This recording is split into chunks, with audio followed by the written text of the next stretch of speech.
नमस्कार, मैं डॉक्टर देवेंद्र मालवी दैनिक सद्भावना पार्टी में आपका स्वागत करता हूं। दिल्ली के चुनाव हो चुके हैं और ओपिनियन पोलों की बाढ़ सी आ चुकी है।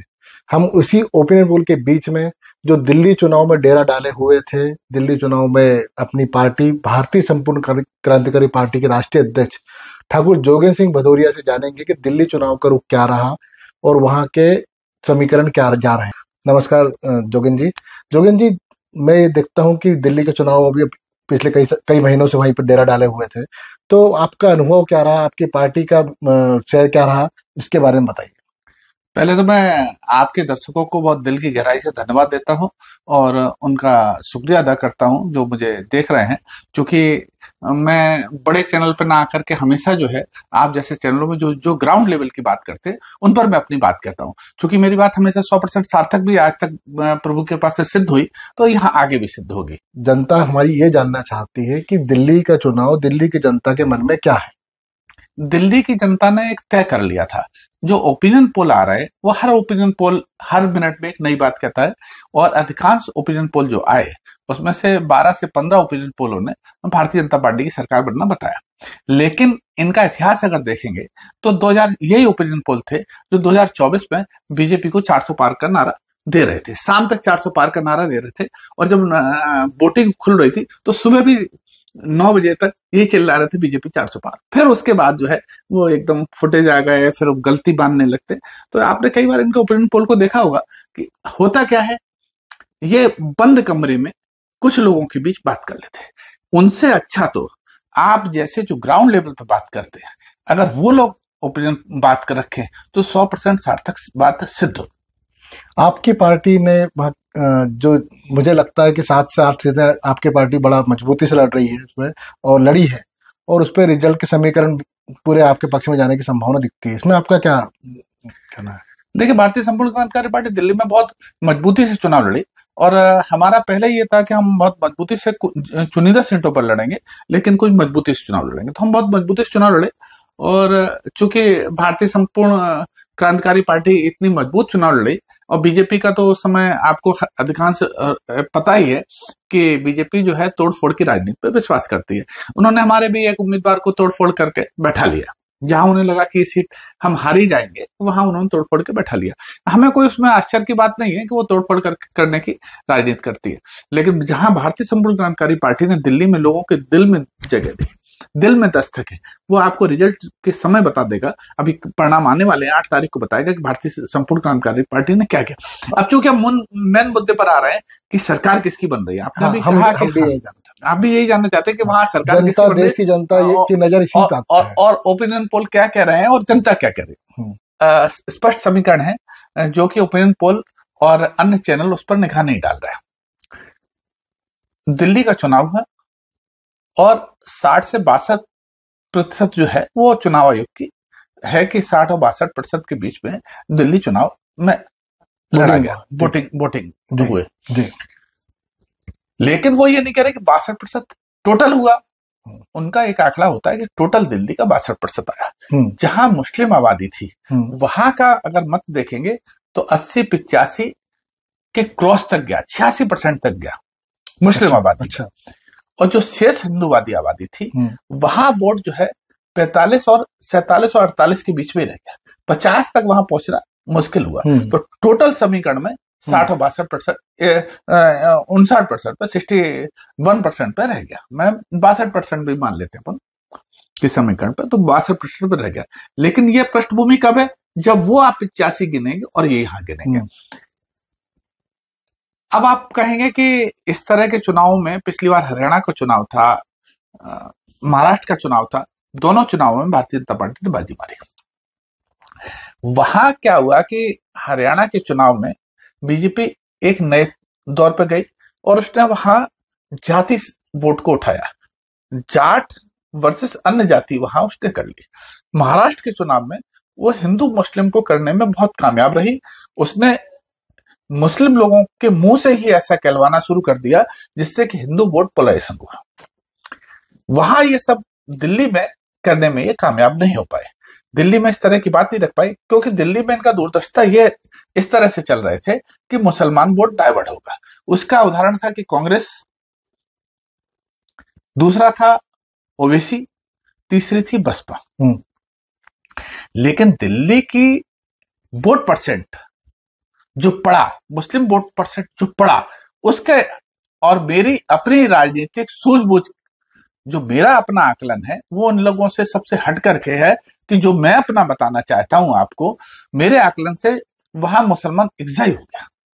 अच्छा। और वो ना तो डाइवर्ट हुआ है, रिजल्ट आपको बताएंगे, ना तो बसपा पे डाइवर्ट हुआ है और ना मुस्लिम डाइवर्ट हुआ है कांग्रेस में।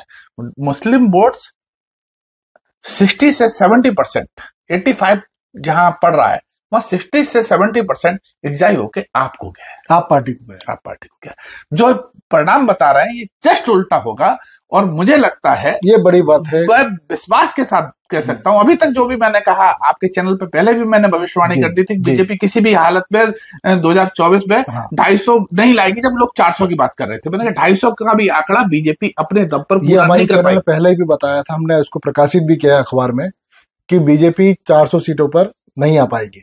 नहीं, 400 नहीं, बीजेपी 250 सीट का आंकड़ा पार नहीं करेगी। आपने भी छापा था और प्रशांत किशोर को मैंने चेतावनी भी दी थी, और प्रशांत किशोर को हर जगह मैंने आकर के कहा था कि कहीं भी आकर के मुझसे बहस भी कर ले, ये भी आपने छापा था। इसी तरह से पुनः मैं आज आपके चैनल पे आकर के ये बात बड़े दावे के साथ कह रहा हूं कि जो चीजें हैं ये जस्ट उल्टी होंगी, और वहां मुझे ऐसा लग रहा है कि वहां आप सरकार बनाने जा रही है। कहने का अर्थ है आपका कि वहां आप पार्टी फुल फ्लैश में सरकार बना रही है। हाँ, बिल्कुल बिल्कुल बिल्कुल, आप ये बड़ी बात, ये बड़ी बात है वापस कि आप पार्टी की सरकार वापस बन रही है, क्योंकि जोगेंद्र जी पूरे टाइम दिल्ली के चुनाव में एक्टिव रहे, उनके कैंडिडेट लड़े, और वो जब ऐसी बातें बोल रहे हैं कि वहां पर आपकी सरकार बन रही है, सारे एग्जिट पोल को धता करते हुए जोगेंद्र जी का कहना है कि वहां पे आपकी सरकार बन रही है। जोगेंद्र जी, एक बात जानना चाहूंगा, चाहे मध्य प्रदेश के चुनाव हो, हरियाणा के चुनाव हो, चाहे महाराष्ट्र के चुनाव हो, महिलाओं के लिए जो इन्होंने योजना लागू करी बीजेपी ने, उसका फायदा उन्हें मिला है, तो क्या अंडर करंट वहां पर नहीं रहा महिलाओं का? नहीं, अंडर करंट वहां भी इन्होंने जाहिर किया। वहां आप पहले से रेवड़ी बांट चुकी है, आप वहां पर ये सब रेवड़ी बांटने का काम पहले कर रखी थी। वहां इन्होंने एक नया काम किया था बीजेपी ने, जो सामान्य वर्ग का वोट था, जो मध्यम वर्गीय था, उसको आकर्षित करने के लिए जरूर 12 लाख का किया, लेकिन वो 12 लाख 7 लाख तो पहले भी मिल रहा था। 12 लाख की जो छूट इन्होंने दी मध्यम वर्गीय को, आप उसका एक ही आकलन देखिएगा कि मध्यम वर्गीय वोट डालने कितना गया। हमने किसी चीज को कह दिया, जैसे मध्य प्रदेश में महिलाओं का किया गया, तो महिलाएं घर घर वोट डालने गई, निकल गई थी, लेकिन वहां मध्यम वर्गीय उस चीज से प्रभावित हुआ कि नहीं हुआ, क्या रहा, मध्यम वर्गीय वोट डालने बाहर नहीं निकला। मतलब बीजेपी का वोटर बाहर नहीं निकला है, हाँ, कांग्रेस का वोटर बाहर नहीं निकला है, लेकिन आपका वोटर बाहर निकला है, ऐसा आप ग्राउंड लेवल पे देखने के बाद बोल रहे हैं। बिल्कुल बिल्कुल, आपका जो वोटर था उसको, उसके प्रतिशत पर कोई कुठारघात नहीं हुआ। और वहां जो क्या केजरीवाल जी को या मनीष सिसोदिया को या संजय सिंह को जो जेल होके आए हैं, उसका फायदा मिला है या नुकसान उठाना पड़ेगा आपको? देखिए, दोनों चीजें थी। उसका वैसे जो बीजेपी ने किया, तो जो उनकी बहुत सारी कमियां थी वो छुप गई। जेल जाने पर जो बहुत सारी कमियां थी, लगातार इन्होंने प्रहार किया। एक आप छोटी सी चीज को प्रहार करोगे तो ऐसा लगता है लोगों को कि यार इसमें क्या है, इसमें क्या है, इसमें क्या है। तो वहां जो जनता छोटी छोटी कमियां थी वो कमी भूल गई, उन कमियों पर गौर ना करके। और हाँ, आपका मत प्रतिशत जरूर डाउन होगा, लेकिन पिछली चुनाव में अगर देखेंगे, जनता के मन में चीजें क्या है, पिछले मन में चुनाव में देखेंगे तो एक बड़े अंतर से बीजेपी और आपकी हार जीत रही है। जहां बीजेपी जीती वहां तो वो जीत गई थी, और बाकी जहां हारी वो बड़े अंतर से हारी। अब अगर उनका 1-8% खिसकता भी है मत, तो भी अंतर काफी बड़ा है। तो चूंकि आप तो 70 की 70 सीटों पे घूमे हैं और एक एक सीटों पे ग्राउंड लेवल पे आपने काम किया है, तो ये आपके अनुमान से, हम अनुमान की बात कर रहे हैं कि आपके अनुमान से आप पार्टी कितने सीट पे जीत रही है? आप पार्टी वह बहुमत का आंकड़ा छू लेगी। बहुमत का आंकड़ा स्वतंत्र रूप से मतलब 35-40 के ऊपर, 35 से 40 चली जाए, 50 चली जाए, नुकसान, लेकिन वो अपना नुकसान तो है, नुकसान है उसका, लेकिन 35 से 50 के बीच में जाएगी। 35 से 40 सीटों का अनुमान और जीतने की संभावना जोगेंद्र जी बता रहे हैं। कि 35 से 40 सीटें, 35 से 50, 35 से 50 सीटें तक आप ला सकती है। और बीजेपी की स्थिति क्या रहेगी? बीजेपी वहां 15-17 पर। बड़ी बिल्कुल विपरीत बात कह रहे हैं जोगिंदर जी कि सारे एग्जिट पोल से बिल्कुल अलग हटके। हालांकि मैं आपको बता दूं कि जितनी भी भविष्यवाणियां मैंने पहले भी प्रकाशित करी हैं और जोगिंदर जी के बारे में, और एग्जैक्ट सही की सही बैठी हैं, तो इस बार भी कोई आश्चर्य नहीं होगा। 8 तारीख की शाम तक आपको, दोपहर तक आपको एक भविष्यवाणी सक्सेस होती दिखेंगी। इससे कोई गुरेज नहीं किया जाए। 15 से 25 भी हो जाए तो बहुत बड़ी बात नहीं, लेकिन सरकार में नहीं आ रही। सरकार में नहीं आ रही, सरकार में नहीं आ रही। सरकार 30 से ऊपर होगी तो तोड़फोड़ करेंगे, 30-25 तक तो तोड़फोड़ भी कहाँ कितनी करेंगे भगवान जाने। लेकिन ऑपरेशन लोटस की संभावना कम रहेगी।